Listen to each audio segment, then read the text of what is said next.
blind to something? Who could say that they saw us? Come and tell me, do you feel that love? Spend a summer or a lifetime with me. Let me take you to the place of your dreams. Tell me, do you feel that love?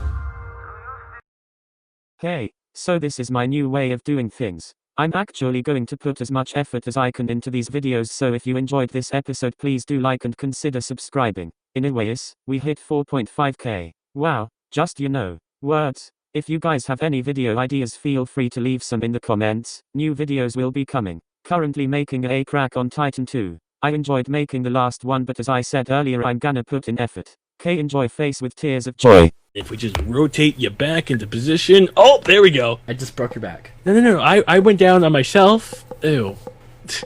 Hold on. Went down on yourself? Hold on. I need to rephrase that a little bit. I did this purposely. And, okay, perfect. Oh, my god, what the hell's breaking? Was that your penis? I don't know. Something's poking me. That may be my penis. Damn it. Sorry. I can't control my feelings for you.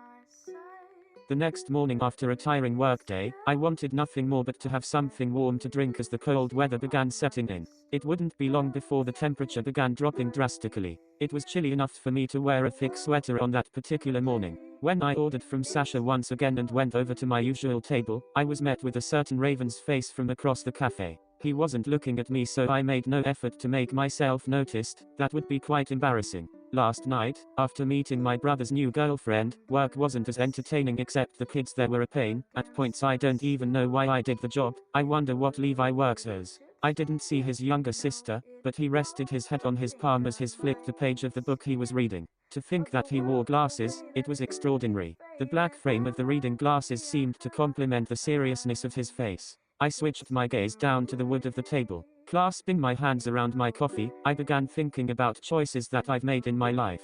It was always something that I did. I didn't agree with most choices that I went through. It felt like my life was empty. I had nothing left to offer. I was just a man that worked a part-time job and was completely broken on the inside. My personality was something that I believed would never change. Somehow, I managed to embrace it and call it my own. Mind if I sick? My train of thought was broken as I heard a new voice, the same one from yesterday. When I looked upwards, I was met with those grey eyes behind the black-rimmed glasses. I nodded, unable to find anything to say. It's been a while since I've sat with anyone other than Armin. What book are you reading, Eren? You're an idiot. Seriously, what book are you reading? Pathetic.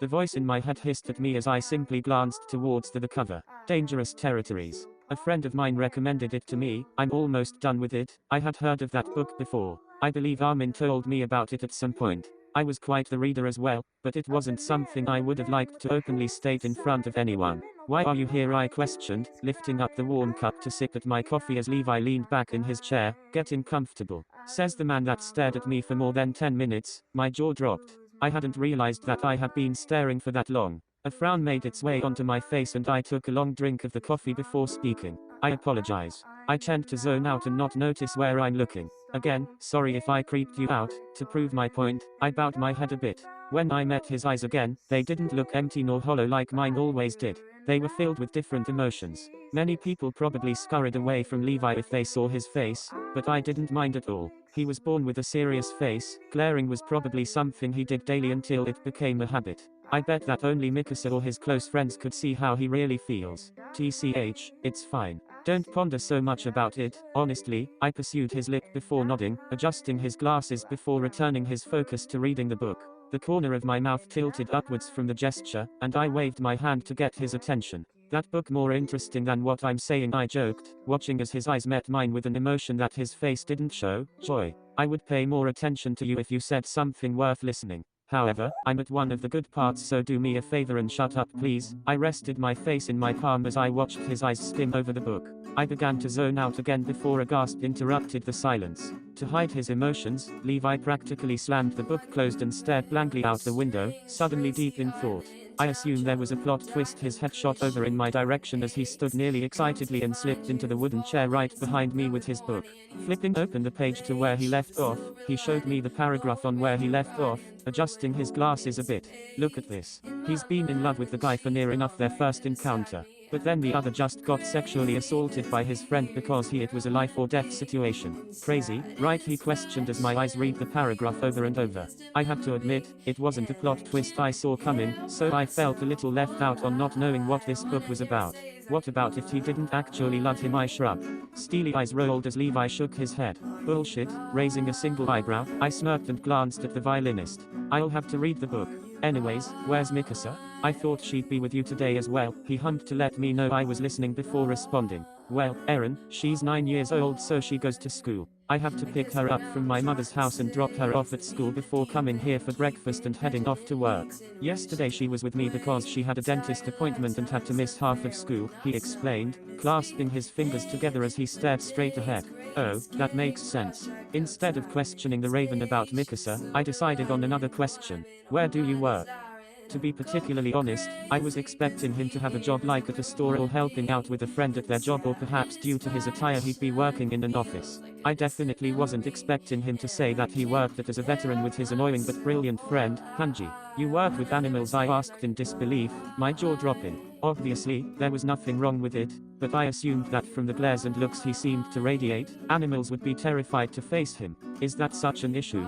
I mean, they are easier for me work with instead of kids. Like I said, adults nowadays are a pain in the ass, and this generation of teenagers have doomed the world for sure. I guess another trait of his personality was to be defensive and antisocial. Not that I could blame him, I used to be like that in my younger years. You're talking to me though, I stated light-heartedly, glancing over to see his response.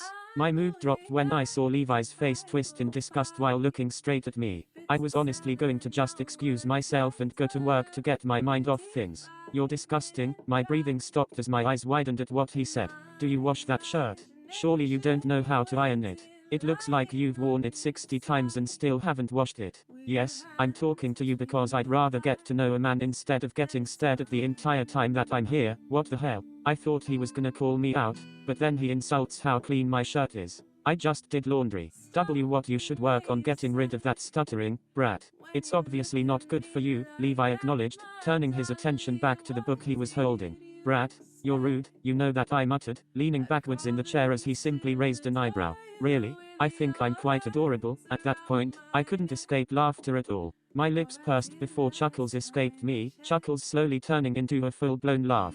It felt amazing to laugh like that. I hadn't done so in a while. With a smirk playing at his lips, Levi stood from the table and stretched his arms out.